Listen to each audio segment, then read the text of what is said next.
السلام عليكم ورحمة الله تعالى وبركاته. نحمده ونصلي على رسوله الكريم. أما بعد فأعوذ بالله من الشيطان الرجيم. بسم الله الرحمن الرحيم. وقاتلوا في سبيل الله الذين يقاتلونكم ولا تعتدوا إن الله لا يحب المعتدين. صدق الله العظيم. رب اشرح لي صدري ويسر لي أمري واحلل عقدة من لساني يفقه قولي. Bangladeshi Muslim community মালয়েশিয়ার আয়োজনে university science মালয়েশিয়ার এই দেওয়ান খুলিয়ার এই থিয়েটার হল রুমে আজকে পেনাং কনফারেন্স 2023 যারা আপনারা উপস্থিত হয়েছেন তাদের সবাইকে জানাচ্ছি আন্তরিক শুভেচ্ছা এবং অভিনন্দন। আহলান ওয়া সাহলান ওয়া মারহাবান বিকুম ফি হাযা আল-লিকা আত-তাইয়িব আল-মুবারাক। শুরুতে আমরা আল্লাহ রাব্বুল ইজ্জা ওয়াল জালালের দরবারে শুকরিয়া জ্ঞাপন করছি যে আল্লাহ রাব্বুল ইজ্জা ওয়াল জালাল আমাদেরকে একটি চমৎকার জায়গায় চমৎকার একটি পরিবেশে কিছু দিনই কথা শুনবার জন্য একত্রিত হওয়ার সুযোগ দিয়েছেন। আমরা সবাই পড়ছি কালিমাতুশ শুকুর আলহামদুলিল্লাহ। আল্লাহ রাব্বুল ইজ্জা ওয়াল জালালের দরবারে শুকরিয়া জ্ঞাপনের পাশাপাশি আমি আজকের এই প্রোগ্রামের অর্গানাইজিং কমিটি যারা আছেন তাদেরকে আমি অন্তরের অন্তঃস্থল থেকে শুকরিয়া জানাতে চাই। বিশেষ করে আজকের এই হল রুম পাইয়ে দেওয়ার ক্ষেত্রে আমাদের এখানে ডক্টর আজিম, রাইট, মাশাআল্লাহ, ডক্টর আজিম এখানে উপস্থিত আছেন। পেনাংয়ের বিভিন্ন পর্যায়ের বাংলাদেশি প্রবাসী ব্যবসায়ী ভাইরা আছেন, তারপর এখানে ভলান্টিয়ার্স ভাইরা আছেন এবং সিকিউরিটির দায়িত্বে একটা পোশাকি বাহিনী এখানে আছেন। আমি প্রত্যেককে অন্তরের অন্তঃস্থল থেকে শুকরিয়া জানাই। এবং এই যে আমরা মাগরিবের আগে বসলাম, আমরা আমাদের নিয়ত খালেস করে নিই যে এই একটি ঘন্টা আমরা আল্লাহর জন্য ব্যয় করব, কিছু শিখবার জন্য, নিজের জীবনকে পরিবর্তন করবার জন্য। তাহলেই আমাদের এত আয়োজন, এই যে সকালে আমরা ফজরের আজানোর 1 ঘন্টা আগে উঠে আমরা রওনা হয়েছি, কুয়ালালামপুর থেকে এসেছি, আপনারা অনেক দূর দূরান্ত থেকে এসেছেন। আমাদের এই আশা বসা এটা কাজে লাগবে। আমরা কামনা করি আল্লাহ তাআলা আমাদের এই আশাকে, এই বসাকে, এই একত্রিত হওয়াকে, এই কোরআনের এই মিলন মেলাকে আমাদের নাজাতের ওয়াসিলা বানাক। আমরা ইউনিভার্সিটি সায়েন্স মালয়েশিয়ার এই হলরুমে যেমনি সবাই একত্রিত হয়েছি, আল্লাহ তাআলা সেই জান্নাতুল ফেরদাউসেও যেন তার মেহমান হয়ে আমরা একত্রিত হতে পারি। আল্লাহ তাআলা আমাদেরকে তৌফিক দান করুক। সম্মানিত ভাইয়েরা, আপনারা সবাই সুস্থ আছেন তো? আলহামদুলিল্লাহ। আল্লাহ তাআলা আপনাদের সবাইকে ভালো রাখুন, সুস্থ রাখুন, নিরাপদে রাখুন, তার সন্তুষ্টির পথে অবিচল রাখুন। কালামুল্লাহ মাজিদে আল্লাহ তাআলা জানিয়ে দিয়েছেন 7 শ্রেণীর ব্যক্তিকে তিনি অপছন্দ করেন। কয় শ্রেণীর? আবার বলুন, কয় শ্রেণীর? জি, 7 শ্রেণীর ব্যক্তিকে আল্লাহ তাআলা অপছন্দ করেন। তো মানে আল্লাহ তাআলা তাদেরকে ভালোবাসেন না। আমরা আজকে এই 7 শ্রেণীর ব্যক্তি কারা তাদের ব্যাপারে জানার চেষ্টা করব এবং আমরা সতর্ক হয়ে যাব যে আমরা যেন তাদের অন্তর্ভুক্ত না হই। কি বলেন? কোন 7 শ্রেণীর ব্যক্তি, কোন অভাগা, কোন কপাল পোড়া সেই 7 শ্রেণীর ব্যক্তি যাদেরকে আল্লাহ তাআলা পছন্দ করেন না, ভালোবাসেন না, এই মর্মে তিনি কালামুল্লাহ মাজিদে ঘোষণা দিয়েছেন। এবং আমরা সতর্ক হওয়ার চেষ্টা করব এই বৈশিষ্ট্য যেন কশিনকালেও কভু আমাদের মধ্যে না আসে। তাহলে কালামুল্লাহ মাজিদ আল্লাহ তাআলা যে জানিয়েছেন যে তিনি 7 শ্রেণীর ব্যক্তিকে পছন্দ করেন না, তার মধ্যে প্রথম শ্রেণী হচ্ছে সীমা লঙ্ঘনকারী। আরবিতে বলে আল মুআতাদুন। সীমা লঙ্ঘনকারী ব্যক্তিকে আল্লাহ তাআলা পছন্দ করেন না। লিমিট ক্রস করলে আল্লাহ তাআলা পছন্দ করেন না। লিমিটকে কেউ যদি ওভারস্টেপ করে, ক্রস করে, আল্লাহ তাআলা পছন্দ করেন না। সীমা লঙ্ঘনকে তিনি মোটেও পছন্দ করেন না। এবং মজার ব্যাপার হচ্ছে আল্লাহ কেউ কোনো অন্যায় করলেই সাথে সাথে পাকড়াও করেন না, কেউ ভুল করলেই আযাব দেন না, কেউ নাফরমানি করলেই আযাব পাঠান না। আল্লাহ অনেক সময় দেন, অনেক সময় দেন, শুধরে যাবার অনেক টাইম সে পায়। তারপরও যখন সে লিমিট ক্রস করে তখন আল্লাহ ধরেন। আল্লাহ সব সময় ধরে না, ধরলে ছাড়ে না, ধরে ধরে ধরে না, ধরলে আল্লাহ ছাড়ে না। আল্লাহ সব সময় ধরবে না। এবং যে সমস্ত জাতিগোষ্ঠীকে এই পৃথিবীতে আল্লাহ তাআলা আযাব দিয়ে ধ্বংস করেছেন, তাদের স্টোরি যদি আমরা খেয়াল করি, আমরা দেখব যে তাদেরকে আল্লাহ অনেক সুযোগ দিয়েছেন ভালো হওয়ার, শুধরে যাওয়ার। কিন্তু তারা আল্লাহর আদেশ অমান্য করতে করতে করতে করতে যখন লিমিট ক্রস করে ফেলছে, একটা সবকিছুর একটা লিমিট থাকে, কি বলেন? We all should know all limits. আপনাকে জানতে হবে যে আপনি কতটুকু পর্যন্ত করতে পারবেন, কতটুকু আপনার সীমানা। You should know your limit. এই লিমিটটা আপনার জানতে হবে। তারা যখন লিমিট ক্রস করেছে আল্লাহ আযাব দিয়েছে। আপনারা সামুদ জাতির নাম শুনেছেন? তাদের কাছে আল্লাহ তাআলা একজন নবী পাঠিয়েছিলেন, নাম হচ্ছে সালেহ আলাইহিস সালাম। আল্লাহ নবী সালেহ আলাইহিস সালাম, তিনি তাদেরকে দাওয়াত দিলেন যে হে আমার জাতিগোষ্ঠীর লোকেরা, এক আল্লাহর ইবাদত করো। তারা অবাধ্য হলো। তিনি সত্যের পথে আহ্বান করলেন, তারা এই কথা শুনলো না। একটার পর একটা আল্লাহর পায়গাম আসে, তারা অবাধ্য হয়, তারা অবাধ্য হয়, তারা আল্লাহ তাআলার আদেশকে মানে না। সবশেষে সামুদ গোত্র, তারা আবার খুব শক্তিশালী ছিল। তারা পাহাড় কেটে আর্কিটেকচার করে ডিজাইন করে কিভাবে আবাসন তৈরি করতে হয় পাহাড়ি এলাকায়, মাউন্টেইন এলাকায় কিভাবে আবাসন তৈরি করতে হয়, এটার ব্যাপারে এক্সপার্ট ছিল। কিন্তু তারা সালেহ আলাইহিস সালামকে বলল, সালেহ তুমি পাগল, তুমি জাদুকর, তুমি যে আল্লাহর কথা বলছো আমরা মানবো এক শর্তে, যদি এই পাহাড়ের ভেতর থেকে 10 মাস গর্ভধারিণী একটা উট যদি বের করে আনতে পারো, এমন একটা শি ক্যামেল উট যদি বের করে আনতে পারো, যেই উটের পেটের ভেতরে একটা বাচ্চা থাকবে এবং উটটা পাহাড় থেকে বের হয়েই বাচ্চা ভূমিষ্ঠ করবে, এরপরে উটের দুধ যেন আমরা খেতে পারি, তুমি যদি এটা দেখাইতে পারো তাইলে বুঝবো তুমি সত্য নবী। দোয়া করলেন, আল্লাহ আমার এই জাতি সামুদ, তারা তো চেয়েছে যে পাথর ভেতর থেকে যদি একটা উট বেরোয়, ওর যদি বাচ্চা দেয় আর দুধ দেয়, তাহলে তারা তোমাকে মেনে নেবে। আল্লাহ তুমি মেহেরবানি করে এই মিরাকেল, এই মুআজিজা তুমি তাদের দেখিয়ে দাও। আল্লাহ তাআলা দোয়া কবুল করলেন। হাজার হাজার মানুষের সামনে চাক্ষুষ দিবালোকের মুহূর্তে পাথর ভেঙে একটা উট বেরিয়ে এলো বিশাল আকৃতির,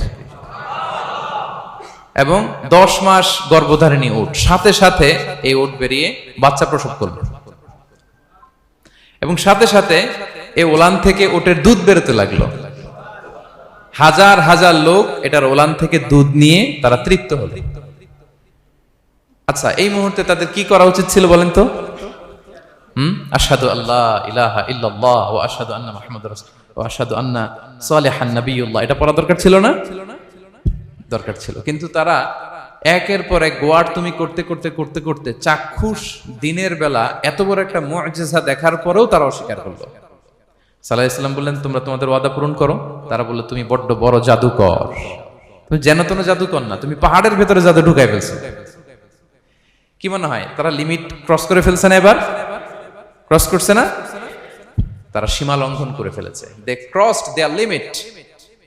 এবার তো আর ছাড় দেয়া যায় না, কারণ আমি আপনাদের বলেছি শুরুতে যে আল্লাহ সব সময় ধরে না, কিন্তু যখন ধরে ছাড়ে না।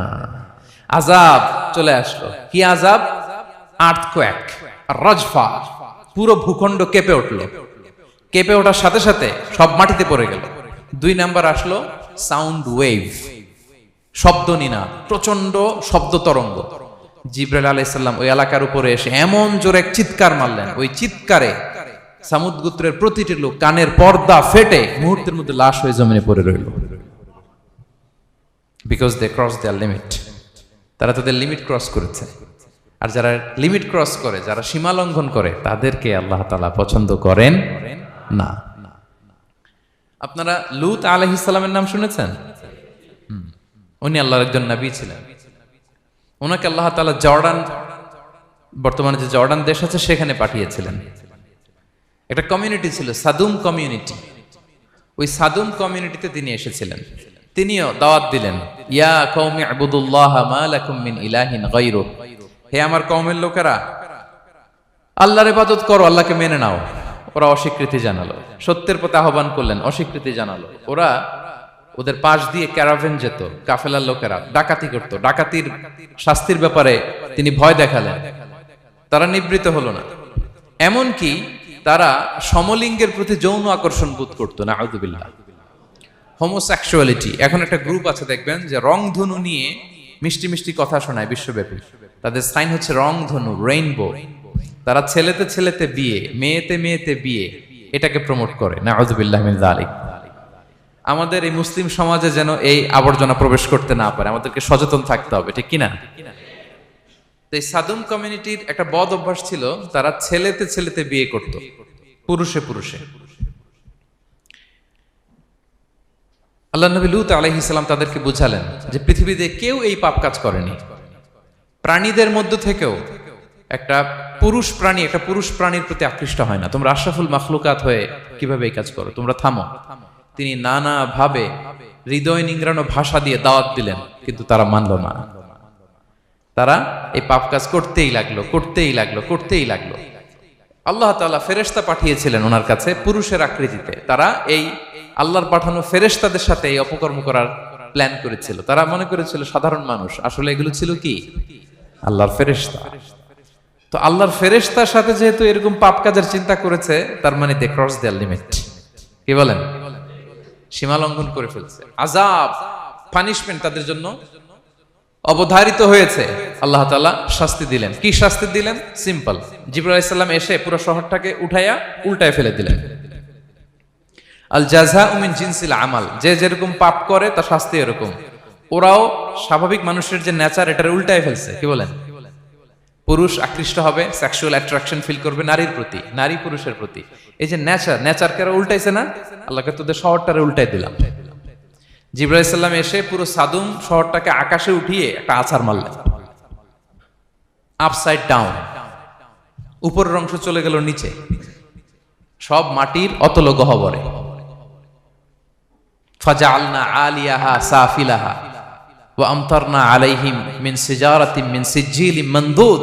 আল্লাহ বললেন উপরের অংশ নিচে নিয়ে নিলাম, পুরো শহরটারে উল্টে দিলাম, আর পাথর বৃষ্টি বর্ষণ করলাম, সব শেষ। ওই জায়গাটা আজও আছে, ওইটা জর্ডান এবং ইসরায়েলের সীমান্তে। এটাকে এখন বলে মৃত সাগর, আল বাহরুল মাইয়িত আরবিতে, ইংরেজিতে বলে ডেড সি। কি সি? Dead sea. মৃত সাগর কেন? কারণ ওখানে কোনো প্রাণী জন্মায় না। ওই সাগরে কোনো মাছ নাই, কোনো ব্যাঙ নাই, এমনকি কোনো শ্যাওলাও নাই। গজবের জায়গা। লবণের density at least 10 times more than the natural sea. সাধারণ সাগরের পানিতেই তো কত লবণ, আমরা মুখে নিলে রাখতে পারি এত লবণ, ওইটার চেয়ে কমপক্ষে 10 গুণ বেশি লবণাক্ত। গজবের জায়গা, আযাবের জায়গা। এবং আযাব কেন এসেছে? They cross their limit. তারা সীমা লঙ্ঘন করেছে। আর ইন্নাল্লাহা লা ইউহিব্বুল মুতাদিন, আল্লাহ তাআলা সীমা লঙ্ঘনকারীকে পছন্দ করেন না। আরেকজন নবীর কথা বলে এই পয়েন্টটা শেষ করি। মূসা আলাইহিস সালাম, ফেরাউনের হেদায়েতের জন্য আল্লাহ তাআলা মূসা আলাইহিস সালামকে পাঠিয়েছিলেন। তিনি নানাভাবে তার ভাইকে নিয়ে দাওয়াত দিতে লাগলেন, কিন্তু ফেরাউন এই কথা মানে না। ফেরাউন বলে তুমি যে নবী, প্রমাণ কি? মূসা আলাইহিস সালাম বলেন দেখো এই যে আমার হাতে লাঠি। উনি এমন নবী ছিলেন, উনি লাঠি মাটিতে রেখে দিলে ওটা মুহূর্তে সাপ হয়ে যেত। তো মাটিতে তিনি লাঠি রাখলেন, এটা মুহূর্তে সাপ হয়ে গেল, যে এই যে আমি নবী। মানে না, বললেন আরো কিছু দেখা। তো মূসা আলাইহিস সালাম বগলের এখান থেকে হাত উঁচু করলে নূরের ঝলকানি হাতের মধ্যে দেখা যেত। উনি নূরের ঝলকানি দেখালেন, এরপরও মানে না। এরকম একটার পর একটা আল্লাহ নবী মূসা আলাইহিস সালাম মুআজিজা দেখাতে লাগলেন, কিন্তু ফেরাউন মানে না। শুধু মানে না এতটুকুই না, সবশেষে আল্লাহ নবী মূসা আলাইহিস সালামকে অ্যাসাসিনেশন, হত্যার পরিকল্পনা করলো তারা, যে বনি ইসরাইল, মূসা এবং মূসার অনুসারী যারা আছে দুনিয়া থেকে সরাই দিতে হবে। ধরো মূসারে, ধরো মূসার অনুসারীদের ধরো। ধাওয়া পাল্টা ধাওয়া শুরু হলো। আল্লাহ নবী মূসা আলাইহিস সালাম বনি ইসরাইলকে নিয়ে বাঁচার জন্য ছুটলেন। ছুটতে সামনে লোহিত সাগর। দেখেন, একে তো আল্লাহর বিধান মানে নাই, এরপরে একটার পর একটা মুআজিজা আসলো, সেটাও মানে নাই। এখন নবীরে হত্যার জন্য ছুটছে। কি মনে হয় সীমালঙ্ঘন হয়েছে? একটু হয়েছে না? অনেক। আল্লাহু আকবার। আল্লাহ বলেন ফাআগরাকনাল আখারিন, আমি মূসা এবং বনি ইসরাইলকে বাঁচাই দিলাম, ফেরাউন সহ তার দলবলকে সাগরে ডুবায় মারলাম। শুধু ডুবাই মারে নাই, আল্লাহ বলে ফাল ইয়াউমা নুনাজ্জিকা বিবাদানিকা লিতাকুনা লিমান খালফাকা আয়া। ফেরাউনকে লোহিত সাগরে তো ডুবিয়েছেই। আল্লাহ বলেন ফেরাউন, তোর অনুসারী যারা পৃথিবীতে থাকবে, তোর চালাচামুন্ডা যারা থাকবে, তোর খালাতো ভাই চাচাতো ভাই যারা দুনিয়াতে বেঁচে থাকবে, তাদের জন্য তোর লাশটারে আমি শুটকি বানিয়ে রাখলাম up to the day of judgement. কিয়ামত পর্যন্ত ফেরাউনের লাশটা মিশরের জাতীয় জাদুঘরে ড্রাই বডি হিসেবে আছে। আমি নিজে দেখে এসেছি, নিজ চোখে মমিফাইং করে শুটকি বানায় রাখছে। এভাবে পৃথিবীতে যতগুলো জাতিগোষ্ঠীকে আল্লাহ তাআলা আযাব দিয়ে ধ্বংস করেছে, তার কারণ হচ্ছে সীমা লঙ্ঘন। তার কারণ কি? প্রিয় ভাইরা, আমরা যেন আমাদের লাইফস্টাইলের দিকে একটু খেয়াল করি, যে এই সীমা লঙ্ঘনের কাতারে আমরা চলে আসলাম কিনা। আমরা চলে আসলাম কিনা আমাদেরকে খেয়াল রাখতে হবে। আল্লাহ তাআলা সীমা লঙ্ঘনকারীকে পছন্দ করেন না। ইন্নাল্লাহা লা ইউহিব্বুল মু'তাদিন, তিনি সীমা লঙ্ঘনকারীদেরকে পছন্দ করেন না। এমনকি রাসূলুল্লাহ সাল্লাল্লাহু আলাইহি ওয়াসাল্লামের বায়োগ্রাফি যদি আমরা খেয়াল করি, আমরা দেখব যে তিনি যখন যুদ্ধের জন্য অভিযান পরিচালনা করতেন, দল পাঠাতেন, সেনাবাহিনী পাঠাতেন, তখন তাদেরকে বলতেন, খবরদার যুদ্ধের ময়দানে সীমালঙ্ঘন করো না, সীমালঙ্ঘন করো না, খবরদার। যুদ্ধে যদি কেউ হেরে যায়, বন্দীদের সাথে খারাপ আচরণ করো না। ওরা হেরে গেছে বন্দী, আপনি চাইলে তার কান কেটে দিতে পারবেন, নাক কেটে দিতে পারবেন, আকৃতি বিকৃতি করতে পারবেন না। বিষ্ণু ইসলাম বললেন, খবরদার সীমালঙ্ঘন করো না। যেখানে যুদ্ধে গিয়েছো ওই এলাকার শিশুদেরকে মেরো না, ওই এলাকার নারীদেরকে মেরো না, ওই এলাকার পাদ্রীদের গায়ে হাত তোলো না। সন্ন্যাসীতে যারা ইবাদত করে ওদের তো দোষ নাই, সিভিলিয়ান নাগরিক, তাদের গায়ে হাত তোলো না, খবরদার। গবাদি পশুর গায়ে হাত তুলবে না, এগ্রিকালচারাল প্রোডাক্ট জ্বালিয়ে দিও না। সুবহানাল্লাহি বিহামদিহি, কি রহমতের নবী ছিলেন। সীমা লঙ্ঘন যেন না করে বিষ্ণু ইসলাম অভিযান প্রেরণের আগে তিনি স্পষ্ট বলে দিতেন, খবরদার কেউ সীমা লঙ্ঘন করবে না। যারা তোমাদের বিরুদ্ধে অস্ত্র তুলেনি তাদের বিরুদ্ধে অস্ত্র তোলা যাবে না, কারণ ইন্নাল্লাহা লা ইউহিব্বুল মু'তাদিন, আল্লাহ তাআলা সীমা লঙ্ঘনকে পছন্দ করেন না। প্রিয় ভাইরা, তাহলে যেই 7 শ্রেণীর ব্যক্তিকে আল্লাহ তাআলা পছন্দ করেন না, তার প্রথমটা আমরা জেনে গেলাম, তারা কারা? সীমা লঙ্ঘনকারী। আমি কিন্তু প্রায় এরকম জিজ্ঞেস করব এবং সব শেষে আপনাদেরকে নিয়ে রিভাইজ করব। তাহলে 1 নম্বরে আমরা পেলাম তারা কারা? মেহেরবানি করে সবাই বলবেন একসাথে, তারা কারা? তারা সীমা লঙ্ঘনকারী, তারা তাদের লিমিট ক্রস করে, তাদেরকে আল্লাহ তাআলা পছন্দ করে না। সো আমরা আমাদের লাইফের সাথে একটু মিলিয়ে নেই যে আমরা আমাদের কোন ক্ষেত্রে সীমা লঙ্ঘন করি কিনা একটু খেয়াল করেন। আমার যে দায়িত্ব আছে আমি কি সীমা লঙ্ঘন করি কিনা? আমার স্ত্রী আমার দায়িত্বে, তার সাথে সীমা লঙ্ঘন করি কিনা? আমার ভাতিজা ভাতিজি অনেকের আছে ইয়াতিম, তার বাবা মারা গেছে, তার সব সম্পত্তির দায়ভার আমার উপর দেয়া, আমি ওইখানে তাকে ঠিকঠাক মতো সব দেই কিনা, সীমা লঙ্ঘন করি কিনা? হ্যাঁ, ক্ষমতা পেলে সীমা লঙ্ঘন করি কিনা? কি মনে হয় আমরা ক্ষমতা পেলে সীমা লঙ্ঘন করি কিনা? হ্যাঁ, করে করে হ্যাঁ, মানে যেইখানে ডাক্তারের কাছে যাই বলে, ডাক্তার সাহেব আমার এইখানে ফোড়া, সারা দেহের যেই কোনো জায়গায় ধরতে পারেন, এইখানে ধরেন না, তো এইখানে না ধরলে ভালো হবে? ফোড়া যেখানে, ট্রিটমেন্ট তো ওইখানে দিতে হবে, কি বলেন? রোগ যেখানে ওষুধও সীমা লঙ্ঘন। দায়িত্ব পেলে আমরা সীমা লঙ্ঘন করি। এমনকি আমরা যারা ইবাদত করি, অনেকে ইবাদতেও সীমা লঙ্ঘন করি। ইবাদতেও না, ভারসাম্য থাকতে হবে, পরিমিতি বোধ থাকতে হবে। এবং মজার ব্যাপার হচ্ছে আল্লাহ তাআলা দোয়া এবং জিকিরের ক্ষেত্রে এই কথাটা উল্লেখ করেছেন যে তোমরা দোয়া জিকিরের ক্ষেত্রে সীমা লঙ্ঘন করো না। আল্লাহ তাআলা বলেন, উদউ রাব্বাকুম তাদাররুআ ওয়া খুফিয়া ইন্নাহু লা ইউহিব্বুল মু'তাদিন। তোমরা আল্লাহকে ডাকো কেমন ভাবে? তাদাররুআ ওয়া খুফিয়া, সবিনয়ে গোপনে, সবিনয়ে ডাকো, চুপিসারে ডাকো, গোপনে গোপনে ডাকো, অল্প আওয়াজে ডাকো। কারণ কি? ইন্নাল্লাহা লা ইউহিব্বুল মু'তাদিন, আল্লাহ সীমা লঙ্ঘনকারীদেরকে পছন্দ করেন না। তাহলে আপনি যদি দোয়া করেন আল্লাহর কাছে, যখন জিকির করবেন বিনীতভাবে, চুপিসারে, সবিনয়ে, বিষ্ণু ঈসা ইসলাম যেভাবে শিখিয়েছেন ওইভাবে জিকির করবেন। নাকি জিকির করতে করতে মানুষের কাঁধে উঠবেন? উঠবেন না? ওঠে ওঠে, হ্যাঁ ওঠে। দেখেন আল্লাহ তাআলা যেইখানে 3 ফোঁটা দেওয়া দরকার 3 ফোঁটা দেয়, যেখানে 1 ফোঁটা ওইখানে 1 ফোঁটা দেয়। আল্লাহ তাআলা ইন্নাহু লা ইউহিব্বুল মু'তাদিন, আল্লাহ সীমা লঙ্ঘনকে পছন্দ করেন না। এই কথাটা ঢুকাইছে কোথায়? দোয়া আর জিকিরের মধ্যে। কারণ আল্লাহ জানে আল্লাহর কিছু বান্দা থাকবে, তারা দোয়া এবং জিকিরের সময় কি করবে? সীমা লঙ্ঘন করবে। মাঝে মাঝে কিছু ভিডিও ক্লিপসে দেখা যায় জিকির করতে করতে আরেকজনের কাঁধের উপরে, যিনি জিকির পরিচালনা করতেছে তার মাথার উপরে। এখন আমি ওয়াজ করতেছি, আপনি যদি লাফাইতে লাফাইতে এসে আমার উপরে পড়েন, হ্যাঁ মাইকের উপরে যদি এসে পড়েন, আমার অবস্থা হবে কি? লাফাতে লাফাতে উপরে উঠে যায়, নিজে ইনজুর্ড হয়, পাশের শ্রোতাকে ইনজুর্ড করে, যিনি আলোচনা পরিচালনা করতেছে তাকে ইনজুর্ড করে। এরকম আছে না নাই? ইন্নাহু লা ইউহিব্বুল মু'তাদিন, আল্লাহ তাআলা সীমা লঙ্ঘনকে পছন্দ করেন না। তাহলে আমাদের প্রত্যেকের উচিত আমাদের লিমিট জানা, আমরা যেন আমাদের কখনো লিমিটকে ক্রস না করি। প্রিয় ভাইরা, এটা প্রতিটি ক্ষেত্রে, ইভেন ইবাদতে আমরা যেন সীমা লঙ্ঘন না করি।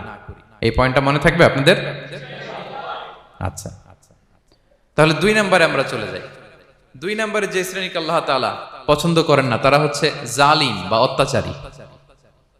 জালিম বা অত্যাচারী, যারা জুলুম করে তাদেরকে আল্লাহ তাআলা পছন্দ করেন না। আল্লাহ তাআলা বলছেন ফাআম্মাল্লাযীনা কাফারু ফাউআযিবুহুম আযাবান শাদীদান ফিদ দুনিয়া ওয়াল আখিরা ওয়া মা লাহুম মিন নাসিরিন।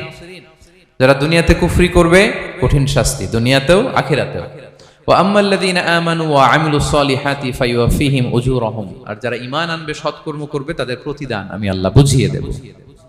ওয়াল্লাহু লা ইউহিব্বুয যালিমিন। তবে জেনে রেখো আল্লাহ তাআলা জালিমিনদেরকে পছন্দ করেন। তাহলে দুই নম্বরে পাওয়া গেল কাদেরকে পছন্দ করে না?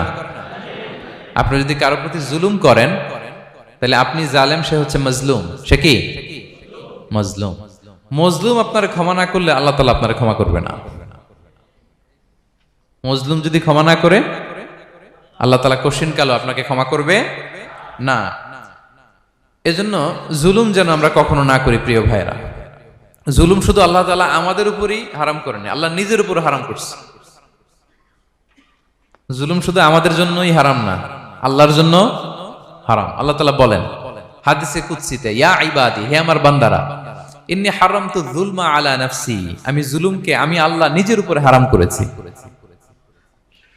ওয়া জাআলতুহু বাইনাকুম মুহাররামা, এবং এই জুলুমকে তোমাদের উপর হারাম করেছি। ফালা তাযালামু, তোমরা একে অপরের উপর জুলুম করো না। জুলুম শুধু আমাদের উপরই হারাম না, আল্লাহ নিজের উপর হারাম করেছেন। তাহলে জুলুমের সাথে কি মুমিনের কোনো সম্পর্ক থাকতে পারে? পারে না। এবং আল্লাহ তাআলা কখনো কোনো বান্দার উপর জুলুম করেন না। ওয়া আন্নাল্লাহা লাইসা বিযাল্লামিন লিল আবিদ, তিনি তার বান্দার উপর জুলুম করেন না। কোনোভাবেই যেন জুলুম না হয়ে যায়, এজন্য আল্লাহ তাআলা কিয়ামতের দিন মাওয়াজিনাল কিসত, ন্যায়ের মানদণ্ড তিনি প্রতিষ্ঠা করবেন, যাতে একটু ভুল না হয়ে যায়, জুলুম না হয়ে যায়। আমরা মাঝে মাঝে যে দোকান থেকে বস্তায় বস্তায় চাল নিয়ে আসি না, চাল দেখা যাবে যে 1 মণ চাল হয়তো সামান্য একটু কম হইতে পারে, সামান্য একটু বেশিও হইতে পারে, এরকম হয় না? দেখবেন যে দিছে 10 কেজি, বাসায় এসে দেখবেন যে 10 কেজির চেয়ে একটু বেশি, একটু সামান্য বেশি কয়েক গ্রাম, অথবা 10 কেজির চেয়ে সামান্য কয়েক গ্রাম কম, এরকম হয়ে যায় না? মানুষ তো আমরা, কি বলেন? কিন্তু আল্লাহর নিক্তি পাল্লায়, মিজানের পাল্লায় এরকম হবে নাকি? হবে? হবে? আল্লাহ বলে না, মাওয়াজিনাল কিসত, ন্যায়ের মানদণ্ড সেটা। ফামাইয়া আমাল মিসকালা যাররাতিন খায়রান ইয়ারা, যাররা পরিমাণ ভালো করেছো তো সেটাও ওজন দেয়া যায় ওই পাল্লায়। সুবহানাল্লাহ পড়বেন না? ওমাইয়া আমাল মিসকালা যাররাতিন শাররান ইয়ারা,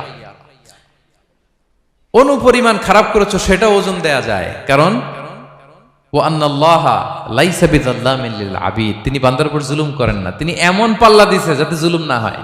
আমাদেরটাই ভুল হয়ে যেতে পারে, ওনারটাতে ভুল হলে চলবে না, কেউ জিতে যাবে, ঠকে যাবে, কি বলেন? জাররা কাকে বলে? জাররা, জাররা মানে এত ছোট জিনিস, এত ক্ষুদ্র জিনিস যেটা খালি চোখে দেখা যায় না। বাংলাদেশের উদাহরণ দিলে বুঝতে পারবেন ভালো। বাংলাদেশে শীতের সিজনের কথা মনে আছে আপনাদের? না মালয়েশিয়া এসে সব খায় ফেলাইছেন? হ্যাঁ, মালয়েশিয়া তো সারা বছর গরম, সারা বছর বৃষ্টি, শীত হয় না। তো বাংলাদেশের শীতের সিজনে টিনের ঘর যাদের থাকে, মনে আছে কিনা জানি না আপনাদের, ওই টিনের চালে যদি ছিদ্র থাকে, শীতের দিন টিনের চালে যদি ছিদ্র থাকে, তাহলে মাঝে মাঝে দেখবেন ওই চিকন ছিদ্রটা দিয়ে সূর্যের একটা আলো ঘরের ভিতরে ঢুকে। মনে পড়ে? টিনের চালের ছিদ্র, চিকন এই ছিদ্রটা দিয়ে সূর্যের একটা চিকন রশ্মি নিচে পড়ে। তো ওইটার কাছে গেলে দেখা যায় ওই আলোটার মধ্যে পাতলা কি কি যেন ধুলাবালি উঠতেছে। এটা আবার অন্য জায়গায় দেখা যায়, এমনি দেখা যায় না, কিন্তু ওইটার কাছে গেলে দেখা যায় এই আলোটা যেই বরাবর আসছে, এইখানে কিছু ক্ষুদ্র ছোট ধূলিকণা, ডাস্ট ঘুরে বেড়ায়। আল্লাহ বলে এইটার নাম হচ্ছে যাররা। ফামাইয়া আমাল মিসকালা যাররাতিন খায়রান ইয়ারা, এই ডাস্ট উড়ে বেড়ানো ছোট্ট ধূলিকণা যেটা খালি চোখে দেখা যায় না, এতটুকু ভালো যদি করো সেটাও সেই মিজানের পাল্লায় ওজন দেয়া যায়। এতটুকু খারাপও যদি করো সেটাও সেই মিজানের পাল্লায় ওজন দেয়া যায়। আল্লাহু আকবার। তিনি তার বান্দার উপর জুলুম করেন না। জুলুম তিনি নিজের উপর হারাম করেছেন, আমাদের জন্য কি করেছেন? হারাম করেছেন। এবং বিষ্ণু ইসলাম আরো ভয়ঙ্কর কথা বলেছেন। তিনি বলেছেন, মান যালামা কিদা শিবরিন মিনাল আরদি তুবিকাহু মিন সাবঈ আরাদিন, কেউ যদি জুলুম করে তার ভাইয়ের 1 বিঘত পরিমাণ জমিন খায়। 1 বিঘত চিনেন তো? এই যে আমার এই আঙ্গুল থেকে এই আঙ্গুলটা এটা টান টান করলে যতটুকু জায়গা এটার বলে এক বিঘত, শিবের, আরবিতে বলে শিবের। হ্যাঁ, মান যালামা কিদা শিবের, বিষ্ণু বলেন এই এক শিবের, এক বিঘত জমি যদি কেউ অন্যায় ভাবে জুলুম করে তার ভাইয়ের কাছ থেকে খায়, কিয়ামতের দিন তুবিকা আলাইহি সাবউ আরাদিন, এই 7 জমিনকে আল্লাহ তাআলা তার ঘাড়ে চাপাবে, খা এবার খা। অন্যের জমি খাওয়ার এত শখ ছিল, এবার 7 জমিন ঘাড়ে কর। কিয়ামতের ময়দানে আপনার দেহটারে বিশাল আকৃতির করা হবে, এই 7 জমিনকে আপনার কাঁধে তুলে দেওয়া হবে। এজন্য আমরা অন্যের রাইটস, অধিকার যেন নষ্ট না করি, কারো উপর যেন জুলুম না করি, কোনোভাবেই না। আমরা নানাভাবে এই জুলুমটা করি। আমরা প্রায় দাদার সম্পত্তি থেকে ফুফুদেরকে বঞ্চিত করি, বাবার সম্পদ থেকে বোনদেরকে বঞ্চিত করি। হ্যাঁ, নিজের ভাই আরেক ভাইকে, আপন ভাই ভাইকে বঞ্চিত করে, জুলুম করে। এরকম দৃশ্যপট আমাদের সমাজে আছে না নাই বলেন তো? কিয়ামতের দিন আল্লাহর সুপ্রিম কোর্টের কাঠগড়ায় হিসেব দিতে হবে। আর এই জালিমদেরকে আল্লাহ তাআলা পছন্দ করেন না। এবং সবচেয়ে ভয়ঙ্কর ব্যাপার হচ্ছে, আপনি যখন কারোর উপর জুলুম করেন, ওই মাজলুম আর আল্লাহর মাঝখানে কোনো ফারাক থাকে না। আল্লাহ ওই ফারাকের পর্দা উঠায় নাই। বিষ্ণু বলেন ইত্তাকি দাওয়াতাল মাজলুম, তোমরা মজলুমের বদদোয়াকে ভয় করো, খবরদার। কারণ ফাইন্না লাইসা বাইনাহা ওয়া বাইনাল্লাহি হিজাব, তার আর আল্লাহর মাঝে কোনো পর্দা থাকে না। দোয়া করলেই ওটা আরশে যেয়ে কবুল হয়ে যায়। আল্লাহ তাআলার চারিপাশে অনেক পর্দা আছে। কেউ কেউ বলে 70,000 নূরের পর্দা। এই 70,000টা সহিহ হাদিস দ্বারা সাব্যস্ত না, কিন্তু অসংখ্য অগণিত পর্দা, এবং পর্দাও এটা নূরের পর্দা। আচ্ছা বলেন তো, জানলা দিয়ে বাইরের আলো ঠেকাতে আমরা দেয়ালে জানালায় কি লাগাই? পর্দা লাগাই। পর্দাটা কিসের তৈরি? মোটা কাপড়ের, যাতে করে ওই আলো না আসে। কিন্তু আল্লাহর চারদিকে যে পর্দা, ওই পর্দাটা কিসের? নূরের, আলোর। ওনার পর্দাই আলো দিয়ে তৈরি। সুবহানাল্লাহ বললেন না? বিষ্ণু বলেন ইত্তাকি দাওয়াতাল মাজলুম, মজলুমের বদদোয়াকে ভয় করো। ফাইন্না লাইসা বাইনাহা ওয়া বাইনাল্লাহি হিজাব, কেউ যখন মজলুম হয়ে কেঁদে বদদোয়া করে, তার আর আল্লাহর মাঝে ওই পর্দা থাকে না। বদদোয়া করছে, ডাইরেক্ট কবুল।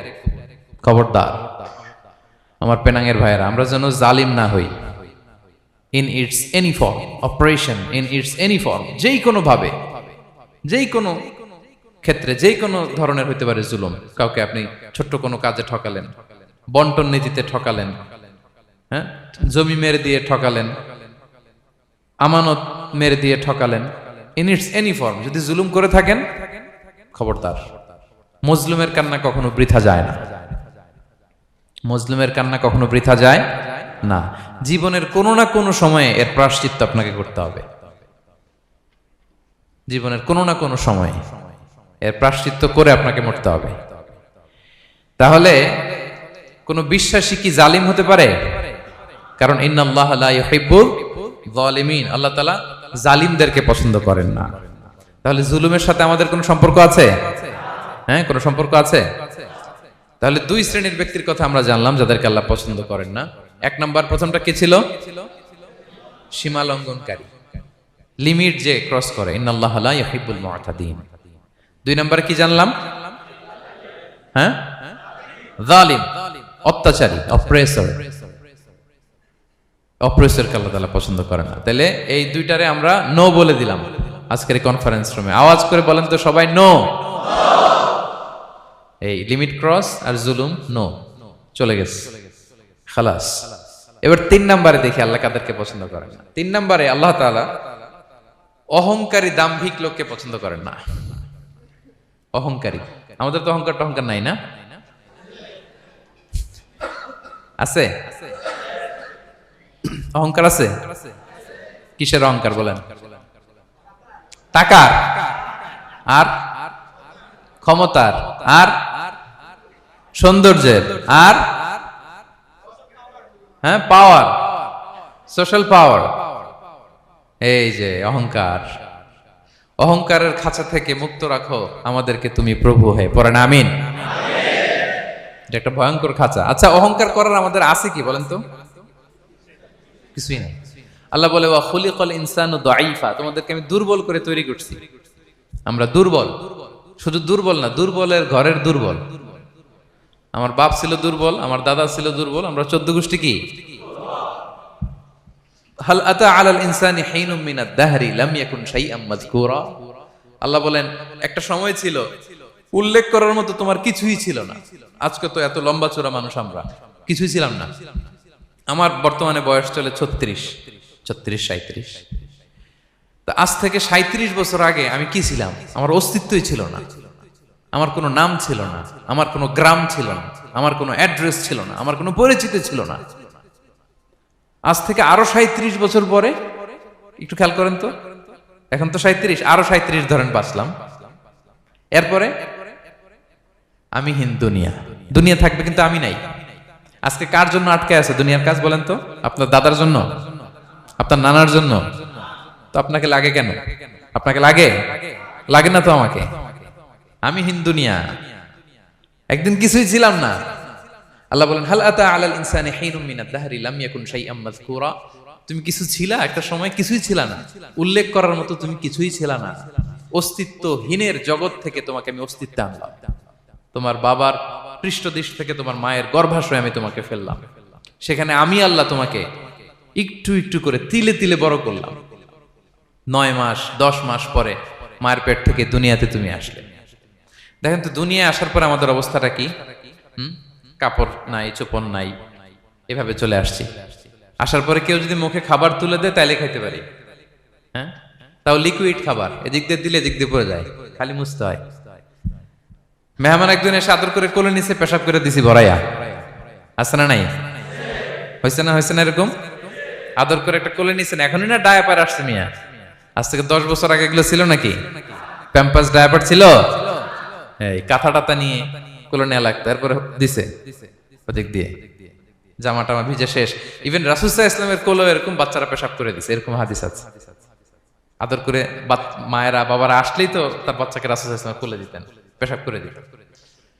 তো কার কোলে উঠছে এটাও জানি না, পেশাব করে ভরাই দিচ্ছে। পেশাব পায়খানা করে 6 লাভ। লিকুইড দিলে খেতে পারি, শক্ত কিছু খেতে পারি না। এই তো আমি, এই তো আমার ক্ষমতা। একজন যে বললেন ক্ষমতার অহংকার, এই তো ক্ষমতাটা তো এতটুকু। এরপরে যখন জোয়ান হয়েছে, এখন তো জোয়ান, এখানে একটা ভূমিকম্প হইলে কি অবস্থা হবে বলেন তো জোয়ানদের? হ্যাঁ, কাঁপতে কাঁপতে সব শেষ। একটা ভূমিকম্প, একটা তুফান হলে ওটার বিরুদ্ধে দাঁড়াতে পারি না। একটা তুফান, রাস্তায় টায়ার পাংচার হলে লাফ দিয়ে উঠি। ক্ষমতা আমার, আমার নাকি ক্ষমতার অহংকার? কি দুর্বল আমরা, হ্যাঁ? কুকুর আমাদেরকে কামড় দিলে আমরা কুকুরের কামড়ও দিতে পারি না, ঠিক কিনা? মশা যে কামড়ায়, এটা ধরতে না পারলে কিছু করতে পারি? কামড় মাইরা দিছে দৌড়। বল্লা পোকা এসে যদি কামড় দিয়ে দৌড় দিয়ে কিছু করতে পারেন? তো কিসের কিসের ক্ষমতা আপনার? এরপর আবার যদি 70-80 বছর হায়াত পাই, আবার আগের মতো যেখানে বসি ওইখানেই ডাইরেক্ট, আছে না নাই? বয়স যখন 80 হয়ে যায় আর থাকে শরীরের কন্ট্রোল, আবার যেখানে বসে ওইখানেই পেশাব পায়খানা। খাবার দিলে খাইতে পারি, পিঠটা বাঁকা হয়ে কুজু হয়ে গেছে, এর নাকি আবার অহংকার? সাজে অহংকার? সাজে অহংকার সাজে একজনের, আওয়াজ করে বলতে হবে তিনি কে? 3 নম্বরে অহংকার দাম্ভিককে আল্লাহ পছন্দ করেন না। প্রিয় ভাইরা, আল্লাহ বলেন কারুনের ঘটনাকে আল্লাহ এখানে এনেছেন। আল্লাহ বলেন ইন্না কারুনা কানা মিন কওমি মূসা। কারুন ছিল মুসা আলাইহিস সালামের কওমের লোক, মুসা আলাইহিস সালামের কাজিন ছিল মূলত। কারুন নামে একজন সম্পদশালী ছিল। মিশরের রাজধানী কায়রো থেকে 100 কিলো দূরে ফাইউম নামে একটা জেলা আছে, ওখানে তার বাড়ি ঘর। আমি দেখে এসেছি, কয়েকবার গিয়েছে। তো ফাবাগা আলাইহিম, সে মানুষের উপর চড়াও হলো। ওয়া আতাইনাহু মিনাল কুনুজি মা ইন্না মাফাতিহাহু লাতানু বিল উসবাতি উলিল কুওয়া। আল্লাহ বলেন এই কারণকে আমি এত সম্পদ দিয়েছি, এত বেশি ছিল তার সম্পদ, সম্পদগুলো যে সে আলমারির ভিতরে রাখতো, ওই আলমারির যে চাবি হইতো, এই চাবিগুলোরে ওজন করার জন্য, কাঁধে নেওয়ার জন্য 10 জন পেশি শক্তি পুরুষ লাগতো। আলমারি রাখার জন্য না, কি রাখার জন্য? আলমারি ভর্তি যে সোনা দানা গহনা, ওইটা যে চাবি, ওই চাবিগুলা বহন করতে একদল পেশি পুরুষ লাগতো, এত সম্পদ। তো তাকে এলাকার লোকেরা বলেছিল খলালাহু কওমুহু লা তাফরাহ, এই কারণ তুমি গর্ব করো না। কারণ তাকে বলছিল মুসা আলাইহিস সালাম যাকাত দাও, সে বলতেছে আমি যাকাত দিব কেন? এই সম্পদ তো আমার, ইন্নামা উতিতুহু আলা ইলমিন ইনদি, আমি আমার বুদ্ধি খাটায় এই সম্পদ কামাইছি, আমার সম্পদ আমি খাবো, আমি যাকাত দিব কেন? আল্লাহ বলেন ইন্নাল্লাহা লা ইউহিব্বুল ফারিহিন, কারণ তুমি অহংকার করলে আমি আল্লাহ অহংকারকে বরদাস্ত করি না, অহংকারীদেরকে আমি আল্লাহ পছন্দ করি না। আমি অহংকারকে পছন্দ করি না, অহংকারকে আল্লাহ তাআলা পছন্দ করেন না। কি হয়েছিল কারণের নসিবে? আল্লাহ বলেন ফাখাসাফনা বিহি ওয়া বিদারিহিল আরদ ফামা কানা লাহু মিন ফিআতি ইয়ানসুরুনাহু মিন দুনিল্লাহ ওয়া মা কানা মিনাল মুনতাসিরিন। আল্লাহ বলেন সে যখন অহংকার দেখালো, আমি কারুনকে আর কারুনের সব সম্পদ মাটির ভেতরে দাবিয়ে দিলাম, মুহূর্তেই দাবিয়ে দিলাম। সহিহ বুখারীতে এসেছে ইয়াতাজালজালু ফিল আরদ, প্রতিদিন এক বিঘত করে কারুন জমিনের ভিতরে যেতেই থাকবে, যেতেই থাকবে, যেতেই থাকবে কিয়ামতের আগ পর্যন্ত। আল্লাহু আকবার। কারণ অহংকার করেছিল। আল্লাহ বলে আমি অহংকারীদের পছন্দ করি না। সূরা লুকমানে আল্লাহ বললেন ওয়ালা তুসাইর খাদ্দাকা লিন্নাস, মানুষ থেকে মুখ ফিরিও না। ওয়ালা তামশি ফিল আরদা মারাহা, জমিনে অহংকার ভরে হেঁটো না। ইন্নাল্লাহা লা ইউহিব্বু কুল্লা মুখতালিন ফখুর, আল্লাহ তাআলা অহংকারীদেরকে, দাম্ভিকদেরকে পছন্দ করেন না। এই যে আমি বলছি যে 7 শ্রেণীর লোককে আল্লাহ পছন্দ করেন না, এটা আমার মন গড়া বানানো কথা না। প্রতিটি কথার পেছনে কোরআনের যুক্তি আছে। কোরআনে আল্লাহ তাআলা বলছেন আল্লাহ অহংকারীদেরকে পছন্দ করেন না। ইংরেজিতে কি বলে? ইগো আছে আমাদের, হ্যাঁ ইগো, এটা ছেড়ে ফেলতে হবে, অহংকার করা যাবে না। আমার প্রিয় ভাইয়েরা একটু মনোযোগী হন, এই আয়াতের তাফসীরটা একটু সংক্ষেপে বুঝিয়ে দেই। আল্লাহ তাআলা বলছেন ইন্নাল্লাহা লা ইউহিব্বু কুল্লা মুখতালিন ফখুর, আল্লাহ কোন মুখতাল আর ফাখুরকে পছন্দ করেন না। মুখতাল আর ফাখুর মানে কি? মুখতাল মানে যে অহংকার করে মনে মনে। কিছু লোক আছে ভিতরে ভিতরে নিজের বড় মনে করে, বাইরে বলে না বা বলার সাহস পায় না, কিন্তু ভিতরে ভিতরে ভাবে আমি কোন হনুরে, কি বলে আমি কোন, আমি তো বড়, আরে আমার চেয়ে বড় বেশি জানে নাকি কেউ, আমার চেয়ে কিছু পারে নাকি, আমি তো, কিন্তু এটা মুখ দিয়ে বলে না, ভিতরে ভিতরে আছে না নাই? এদেরকে আরবিতে বলে মুখতাল। কি বলে? মুখতাল। আরেকজন ফখুর, সে শুধু ভিতরে না, এটা প্রকাশ্যে বলে বেড়ায়, এটা আরো ডেঞ্জারাস। ফখুর সে আরো খারাপ, সে প্রকাশ্যে তার অহংকার প্রদর্শন করে, বলে বেড়ায় যে আমি বড়, আমি বড়, আমি বড়। এই আমি বড় কথাটাই সবচেয়ে ভয়ঙ্কর। আমি বড় কথাটাই সবচেয়ে ভয়ঙ্কর। নিজে যাকে বড় বলে বড় সে, লোকে যাকে বড় বলে বড় সে হয়। আমার প্রিয় পেনাঙ্গের ভাইয়েরা, নিজেকে বড় মনে করা এটা শয়তানের স্বভাব। কার স্বভাব? বিনয়ী হওয়া এটা নবীদের স্বভাব। আল্লাহ তাআলা ফেরেশতাদেরকে বলেছিলেন উসজুদু লি আদম, তোমরা আদমকে সিজদা দাও। ফাসাজাদাল মালাইকা কুল্লুহুম, সবাই সিজদা দিল ইল্লা ইবলিস, কে ছাড়া? ইবলিস ছাড়া। সে নিজেকে বড় মনে করেছিল, শয়তান। কিভাবে? সে লজিক খাটাইলো আল্লাহর সাথে। সে লজিক দিয়ে আল্লাহর বলে আল্লাহ ক্বালা আনা খায়রুম মিনহু, আল্লাহ আমি কেন সিজদা দেব, আমি তো আদমের চেয়ে শ্রেষ্ঠ, আমি বড়। আল্লাহ বলতেছে তুমি বড়, কেমনে বড়? শয়তান বলে খালাকতানি মিন নার, আপনি আমারে বানাইছেন কি দিয়ে? আগুন দিয়ে। ওয়া খালাকতাহু মিন তিন, আর আদমকে বানিয়েছেন মাটি দিয়ে। কি দিয়ে? মাটি দিয়ে। আগুনের ধর্ম দাউ দাউ করে উপরের দিকে কি করে? ওঠে, আর মাটি ঢিলা রেখে দিলে নিচে পড়ে যায়। তো সে যুক্তি দিয়ে বলতেছে আল্লাহ ঊর্ধ্বগামী কোন জিনিস তো নিম্নগামী কোন জিনিসের কাছে মাথা নোয়াতে পারে? যুক্তি। মনে রাখবেন যুক্তি সব জায়গায় খাটে। আপনার অফিসের যে বস, মালয়েশিয়ান ভাষায় বসরে কি বলেন আপনারা? ওকে, তোকে। এই আপনার তোকে সামনে যে আপনি লজিক খাটাইলে হবে? বস যেটা বলে ওইটাই ফাইনাল। তো আল্লাহ তাআলা আদেশ করেছিলেন সেজদা করার, সে সেজদা করলেই ভালো করতো, কিন্তু সে যুক্তি দিল আল্লাহ আমি শ্রেষ্ঠ, তাকে বানাইছেন মাটি দিয়ে, আমারে বানাইছেন আগুন দিয়ে, আমি কেন মাথা নত করব, আমি বড়। আমি বড় বলার সাথে সাথে দৃশ্যপট পাল্টায় গেল। আল্লাহ বলে বের হ, ফখরুজ, বের হ, তুমি অভিশপ্ত, তুমি লানত প্রাপ্ত, তোমার স্থান হবে জাহান্নাম।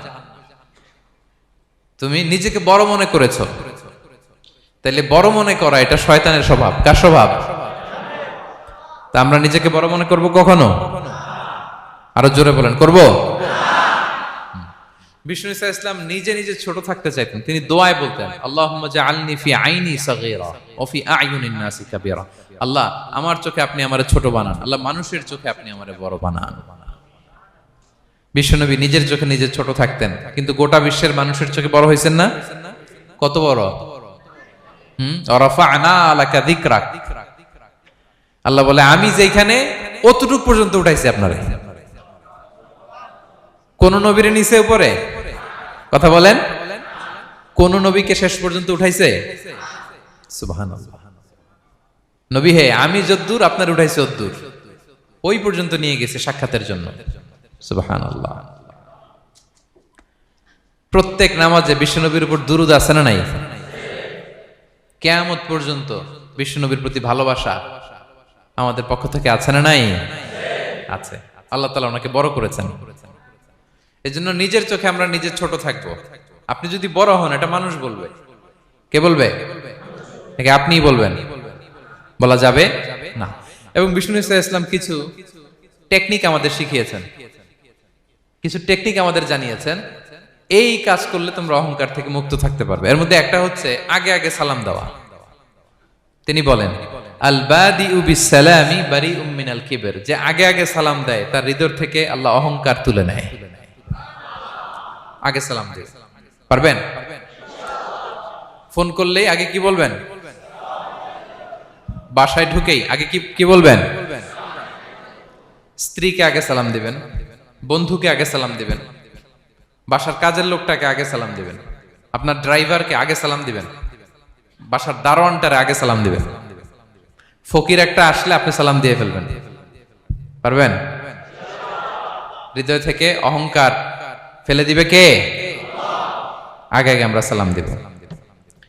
এবং তার চেয়ে ভয়ঙ্কর কথা হচ্ছে, বিষ্ণু ইসলাম বলেন যে লা ইয়াদখুলুল জান্নাতা মান কানা ফি কলবিহি মিসকালু হাববাতি খারদাল মিন কিবর, যার হৃদয়ে সরিষার দানা পরিমাণ অহংকার থাকে, ওই ব্যক্তি কশিনকালেও আল্লাহর জান্নাতে প্রবেশ করার সুযোগ পাবে না।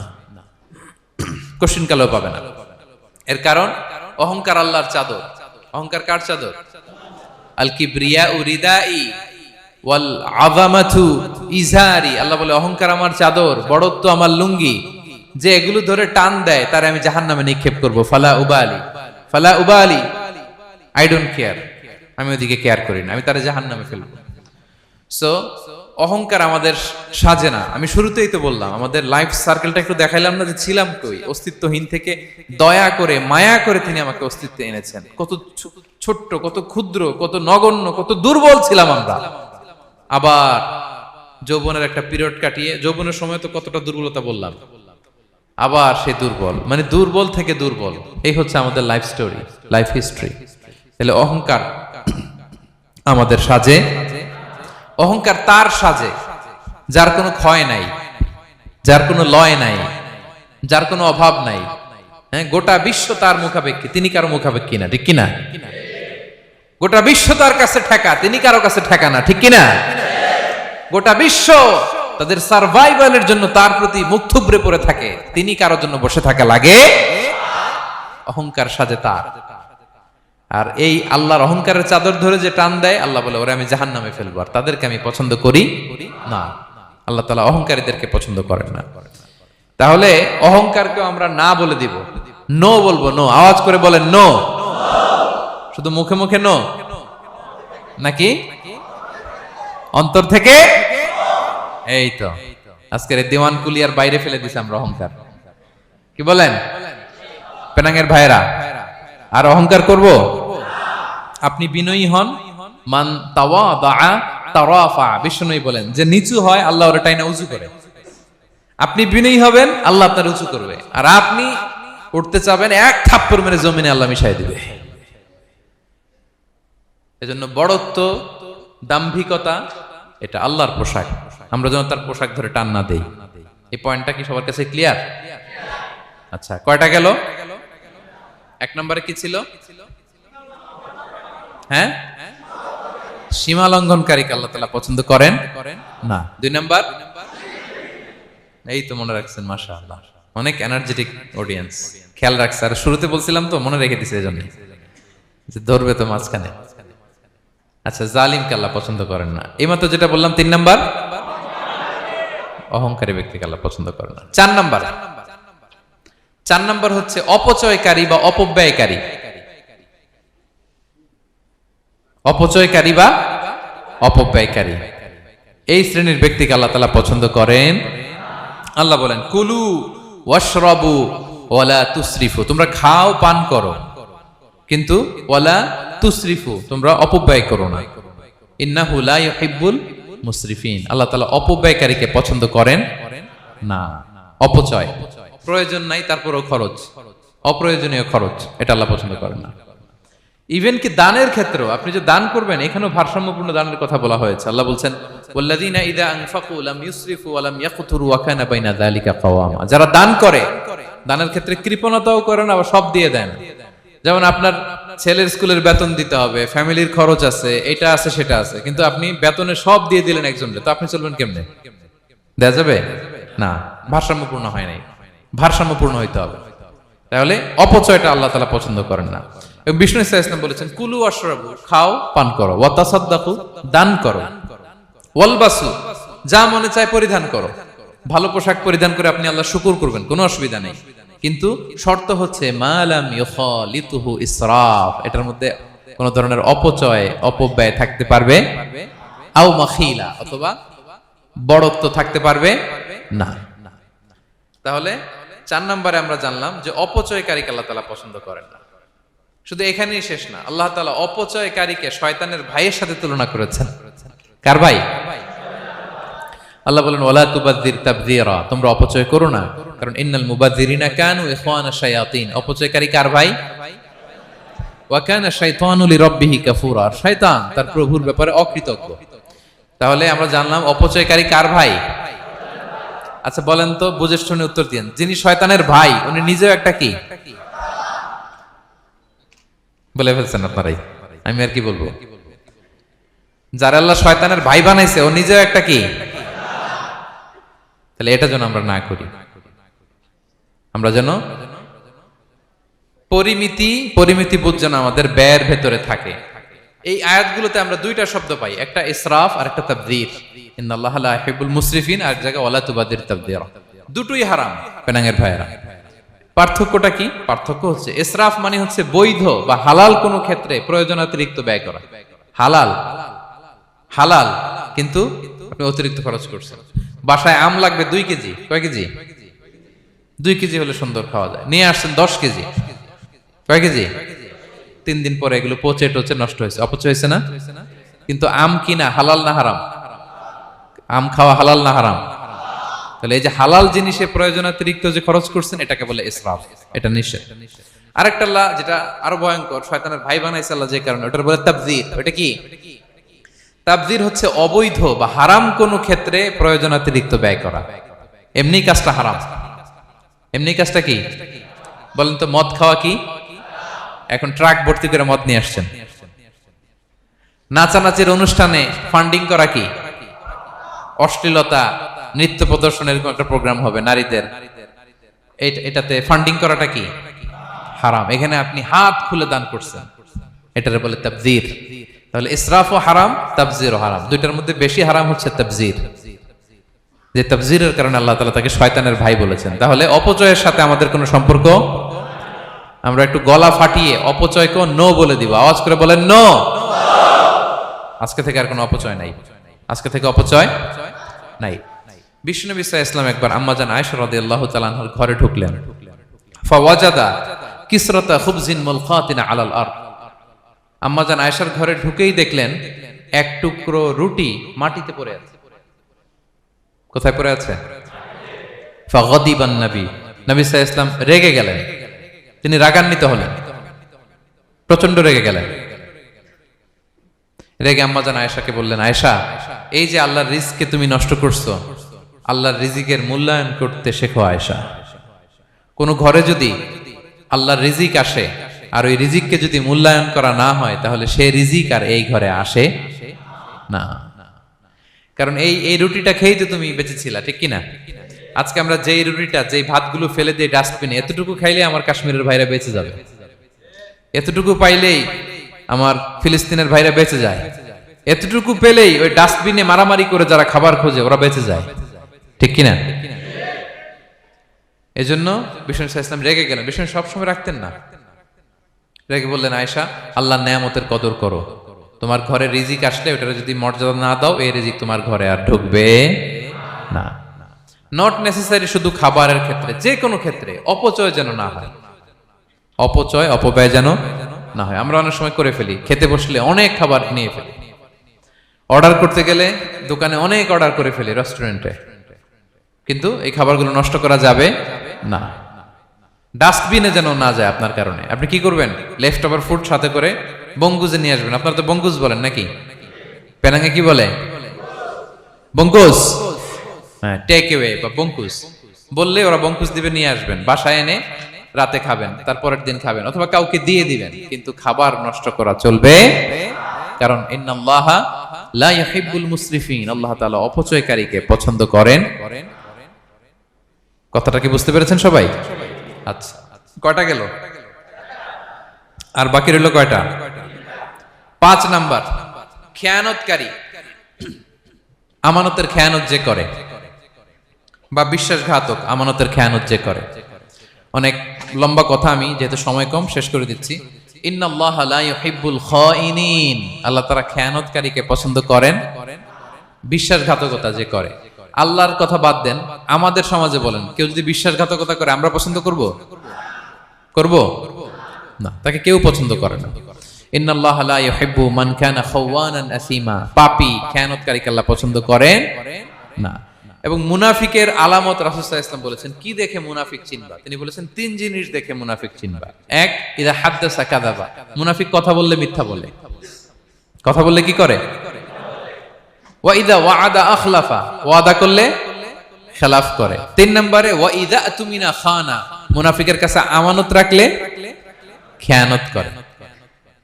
আমানতের খেয়ানত, এটা মুনাফিকের আলামত। শুধু মুনাফিকের আলামতই না, এটা কিয়ামতের একটা আলামত।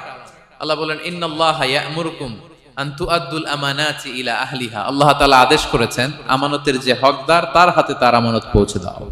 আদেশটা কার? সবাই বলুন, আদেশ কার? আল্লাহর।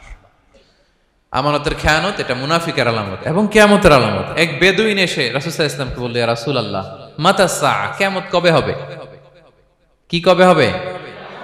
কিয়ামত কবে হবে? রাসূল সাল্লাল্লাহু আলাইহি ওয়াসাল্লাম বললেন, ইযা দুইয়াতিল আমানাতু ফান্তাযিরিস সাআ, যখন আমানতের খেয়ানত শুরু হবে সমাজে, তখনই কিয়ামত হবে। সে বলল, ইয়া রাসূলুল্লাহ, কাইফা ইদাআতুহা, আমানতের খেয়ানত আবার কেমনে হয়? সহজ সরল মানুষ, আমানতের খেয়ানত হয় কেমনে? বিষ্ণু বললেন, ইযা উসিদাল আমরু ইলা গায়রি আহলিহি ফান্তাযিরিস সাআ, যে লোক যেই কাজের যোগ্য নয় তাকে যখন সেই কাজে বসিয়ে দেয়া হবে, তখনই কিয়ামত হয়ে যাবে। এখন এটা আছে না নাই সমাজে? বলেন। হ্যাঁ, যে যেই কাজের যোগ্য না সেই কাজ সে পায় না। সবাই বলেন তো, যে যেই চেয়ারে বসার যোগ্যতা রাখে না, ওই চেয়ারে সে বসে কি বসে না? নেতা হওয়ার যোগ্যতা নাই, নেতা হয়ে গেছে। পদের যোগ্যতা নাই, পদ পেয়ে গেছে। চাকরির যোগ্যতা নাই, ওই যে উপর থেকে ফোন আসছে, ফোনের ঠেলায় চাকরি হয়ে গেছে। দেশেরও 12টা বেজে গেছে। এইভাবেই আমানতের খেয়ানত হয়। প্রিয় ভাইরা, আমানত ব্যাপারটা অনেক বড়। অনেকে মনে করে, আপনারা কি বোরিং হয়ে যাচ্ছেন? আর অল্প, আর ম্যাক্সিমাম 10 মিনিট। প্রিয় ভাইরা, আমানত এই ব্যাপারটা অনেক বড়। অনেকে মনে করে, একজন আমার কাছে একটা মোবাইল রেখে গেছে, বলছে, ভাই এই মোবাইলটা আগামী সপ্তাহে এসে নিয়ে যাবে। তো অনেকে মনে এইটাই শুধু আমানত, অনেক ভালো।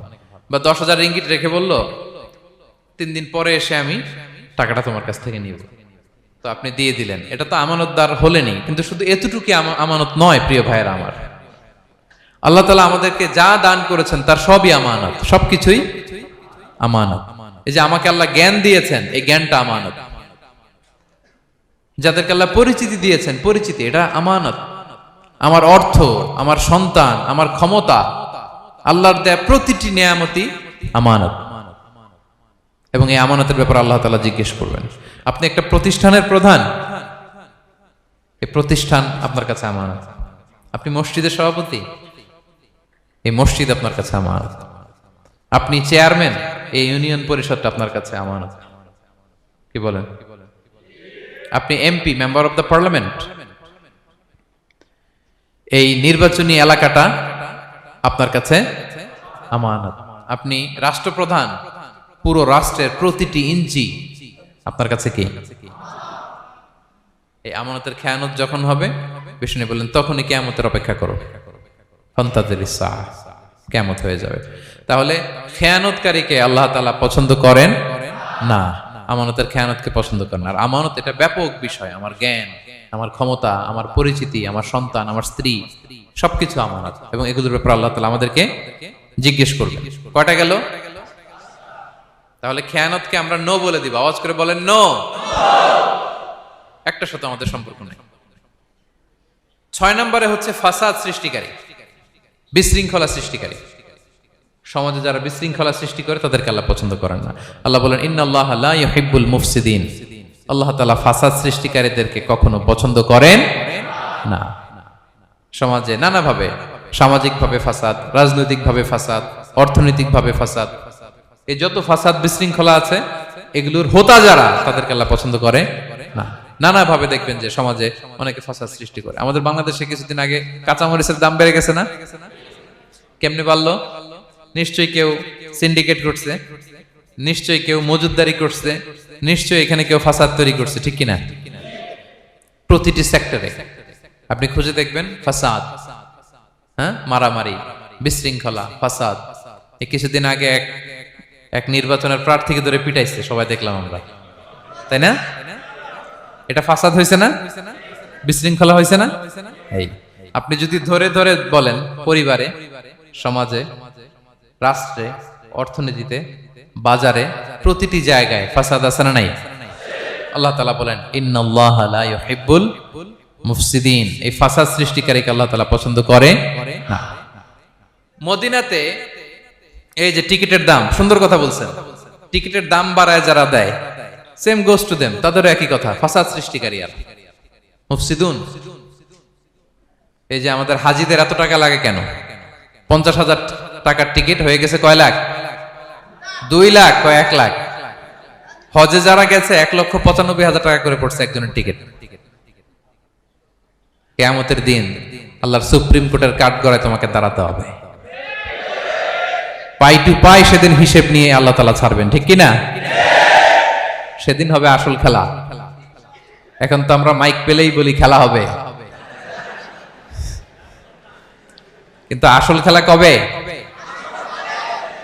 লক্ষ লক্ষ কোটি মানুষের সামনে আল্লাহ তাআলা আপনার এই গোমর ফাঁস করে দিবেন। আল্লাহ তাআলা আপনাকে অপমানিত করে ছাড়বেন। তাই কোনো ফাসাদের সাথে, বিশৃঙ্খলার সাথে মুমিনের কোনো সম্পর্ক থাকতে পারে না। মদিনায় মুনাফিকেরা এই ফাসাদ তৈরি করত। যখন তাদেরকে বলা হতো তোমরা ফাসাদ করো কেন, ওয়া ইযা কিলা লাহুম লা তুফসিদু ফিল আরদ ক্বালু ইন্নামা নাহনু মুসলিহুন। তারা বলতো আরে ফাসাদ কে, আমরাই তো ভালো মানুষ, আমরাই তো ভালো মানুষ, আমরাই তো ভালো কাজ করি। আল্লাহ বলে না, আলা ইন্নাহুম হুমুল মুফসিদুনা ওয়ালাকিন লা ইয়াশউরুন। ওরাই ফাসাদ সৃষ্টিকারী, ওরাই ফাসাদ সৃষ্টিকারী, ওরাই সমাজে বিশৃঙ্খলা সৃষ্টিকারী। ওদের ভেতরে এক, বাইরে আরেক, তার নাম মুনাফিক, ঠিক কিনা? মুনাফিকের সহজ সংজ্ঞা কি জানেন? ভিতরে লালন করে একটা অনুভূতি বা ভাবে একটা, কিন্তু মুখ দিয়ে বলে, তার মানে ভেতরে এক, বাইরে আরেক, তার নাম দুই মুখ সাপেরা। এদিকে যায় বলে আপনার লগে আছে, আপনি খুব ভালো, ওদিকে যায় বলে আরে না না, উনি কি, উনি তো খুব খারাপ মানুষ, আপনি অনেক সবচেয়ে ভালো, আমি আপনার সাথে আছি। এরকম ডাকাইতে আছে না নাই? দুমুখ সাপ, ডাবল স্ট্যান্ডার্ড, নেহি এদার নেহি ওদার, দারমিয়ান মে সাদার বাদার, ডানেও না বায়েও না, মাঝখানে সদর বদর। বুঝেন? দুই নৌকার মধ্যে 2 পা দিছিলেন কখনো? কয় দিছি? অবস্থা কি হয়েছিল তোমার বলো? হ্যাঁ, পড়ে গেছিল? পড়বে। 2 নৌকায় 2 পা দেওয়া যায় না, হয় এই পা এদিকে নিয়ে আসতে হবে, না ওদিকে চলে যেতে হবে। 2 পা দিলে এই উল্টায় পড়বে। মুনাফিকদের স্বভাব এটা, দুমুখ সাপ, ডাবল স্ট্যান্ডার্ড মেনটেন করে, টু ফেসড পার্সোনালিটি এরা, যেদিকে বৃষ্টি ওদিকে ছাতা, উপরে ফিটফাট ভিতরে সদরঘাট। তাদেরকে যখন বলা হয় তোমরা ফাসাদ সৃষ্টি করো না, ওরা বলে আরে আমরাই তো ভালো। আল্লাহ বলে না, তোমরাই ফাসাদ সৃষ্টিকারী, তোমরা জানো না। তো এই ফিতনা ফাসাদকে আল্লাহ হত্যার চেয়েও জঘন্য বলেছেন। তিনি বলেছেন আল ফিতনাতু আকবারু মিনাল কতল। এই ফিতনা সৃষ্টি করা, সমাজে পণ্যের দাম বাড়ানো, কাঁচামরিচের দাম বাড়ানো, অন্যের হক নষ্ট করা, টিকিটের দাম বাড়ানো, মজুদদারি করা, সমাজের স্বাভাবিক সামাজিক রাজনৈতিক ভারসাম্য যারা নষ্ট করে, এগুলো সব মুফসিদুন। সব কি? মুফসিদুন, ফাসাদ সৃষ্টিকারী, ফিতনাবাজ। আকবারু মিনাল কতল, সমাজের স্বাভাবিক যে ধারা, এই ফ্লোটাকে তারা নষ্ট করে। এবং ফাসাদের মাধ্যমে যদি কারো ক্ষতি করে, কাউকে কেউ হত্যা করে, সেজন্য গোটা বিশ্বের সবাইকে হত্যা করবে। আল্লাহ বলেন মান কাতালা নাফসান বিগাইরি নাফসিন আও ফাসাদিন ফিল আরদি ফাকান্নামা কাতালান নাসা জামিআ। অন্যায়ভাবে ফাসাদের মাধ্যমে যখন কেউ কাউকে হত্যা করে, সেজন্য গোটা বিশ্বের সবাইকে হত্যা করে। আকবারু মিনাল কতল, ফিতনা এত বড় ভয়ঙ্কর পাপ। তো এই ফিতনার সাথে, ফাসাদের সাথে, ফাসাদ সৃষ্টি করা, বিশৃঙ্খলার সাথে আমাদের কোনো সম্পর্ক, কারণ ইসলাম শান্তির ধর্ম। কিসের ধর্ম? শান্তির ধর্ম। কোনো অন্যায়, বিশৃঙ্খলা, বোমাবাজি, সন্ত্রাসবাদ, টেরোরিজম, এগুলোর সাথে ইসলামের কোনো সম্পর্ক, শান্তির ধর্ম। এজন্য আল্লাহ তাআলা ফাসাদ সৃষ্টিকারীদেরকে পছন্দ করেন। কয়টা গেল? সব শেষ হচ্ছে মন্দ কথার প্রচারক। আমার ভাইয়েরা, কি কথা?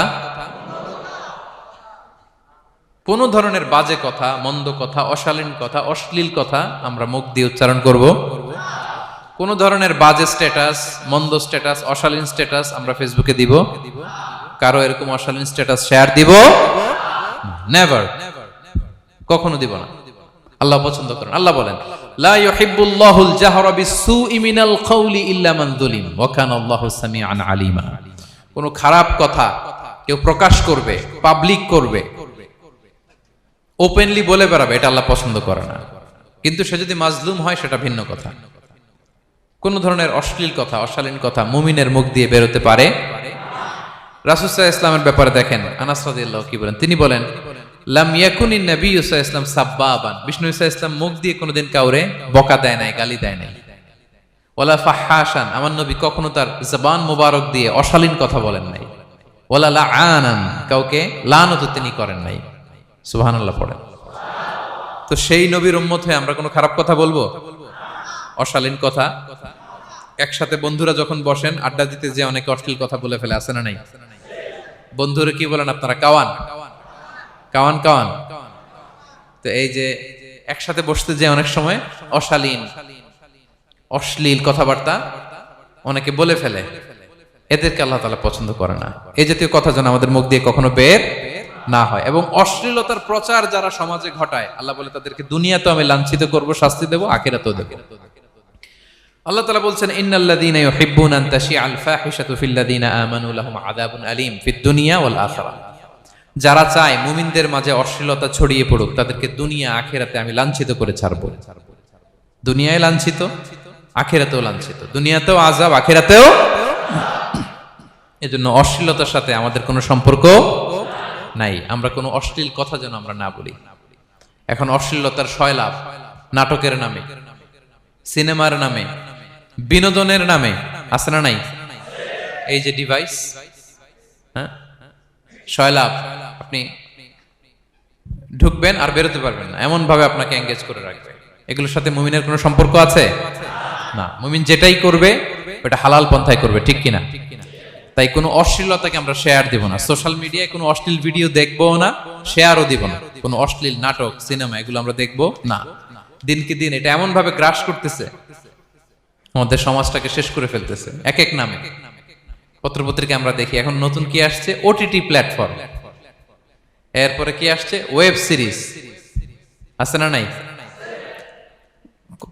গত কিছুদিন আগে আমি সোশ্যাল মিডিয়া দেখলাম বিভিন্ন জনে স্ট্যাটাস দিচ্ছে তৈ তৈ তৈ তৈ তৈ, বয়াম পাখি কই। তো আমি ভাবছি হয়তো কোনো বিখ্যাত কবির কবিতা শেয়ার দিচ্ছি। আমি পরে সার্চ দিয়ে দেখি সর্বনাশ, একটা ইন্টারভিউ দেখলাম একজন, এটা নাকি কোন একটা ওয়েব সিরিজ বা মুভি এই জাতীয় কিছু একটা। তো দেখেন, কবিতার নামে, গানের নামে, সাহিত্যের নামে, সংস্কৃতির নামে, এন্টারটেইনমেন্টের নামে, বিনোদনের নামে এই অশ্লীলতার শয়লাভ, ঠিক কিনা? এই অশ্লীলতার সাথে আমাদের কোনো সম্পর্ক আছে? আমরা যেন মুখ দিয়ে উচ্চারণ না করি এগুলো, ঠিক কিনা? বিষ্ণু বলেন, ইন্নাল আবদা লা ইয়াতাকাল্লামু বিল কালিমাতি মা ইয়াতাবায়ানু ফিহা ইয়াজিল্লু বিহা ইলান নার আবআদা মিম্মা বাইনাল মাশরিক ওয়াল মাগরিব। বান্দা অনেক সময় মুখ দিয়ে এমন কথা মুখ ফসকে বলে ফেলে, এটা যে কত ভয়ঙ্কর, এটা যে তারা জাহান্নামে নিক্ষেপ করবে সে কল্পনাও করতে পারে না। আপনার একটা কথা থেকে আপনি জাহান্নামের অধিবাসী হতে পারেন। এই জন্য সোশ্যাল মিডিয়া ব্যবহারের ক্ষেত্রে আমরা সাবধান। যে কোনো ধরনের গুজব, মিথ্যা কথা, হক্স নিউজ, অশ্লীলতা, স্ক্যান্ডাল, এগুলোর সাথে আমাদের কোনো সম্পর্ক নাই। আমরা সব সময় যেন শালীনতার মধ্যে থাকি, সত্যের পক্ষে থাকি। কথা বুঝতে পেরেছেন? তাহলে কয় শ্রেণীর ব্যক্তিকে আল্লাহ পছন্দ করেন না? 1 নম্বরে সীমা লঙ্ঘনকারী, 2 নম্বরে জালিম, 3 নম্বরে অহংকারী, 4 নম্বর অপচয়কারী, 5 নম্বর খেয়ানতকারী, আমানতের খেয়ানত, 6 নম্বর ফাসাদ সৃষ্টিকারী, 7 নম্বর মন্দ কথা, অশ্লীল কথার যে প্রচার করে। এগুলো যারা করে এদের সাথে আমাদের কোনো সম্পর্ক, এই 7 শ্রেণীর লোককে আল্লাহ তাআলা অপছন্দ করেন। এগুলো কি আমাদের জীবনে থাকবে? এগুলো আমরা কি শুধু হল রুম থেকে বের করে দিব না পুরো জীবন থেকে? পারা যাবে? পারা যাবে? আওয়াজ করে পড়ুন ইনশাআল্লাহ। পেনাঙ্গের ভাইরা, আল্লাহ তাআলা আমাদের সবাইকে কথাগুলো বোঝার ও আমল করার তৌফিক দান করুক। এই আলোচনা যেন আমাদের নাজাতের ওসিলা হয়। আমরা এখানে যেমনি বসলাম, আবারও যেন কোনো তাফসিরুল কোরআনের ময়দানে বসতে পারে, আল্লাহ তৌফিক দান করুক। হাযা মা ইনদি ওয়াল ইলমু ইনদাল্লাহ আলাইহি তাওয়াক্কালতু ওয়া ইলাইহি উনীব। ওয়াসসালামু আলাইকুম ওয়া রাহমাতুল্লাহি তাআলা ওয়া বারাকাতুহু।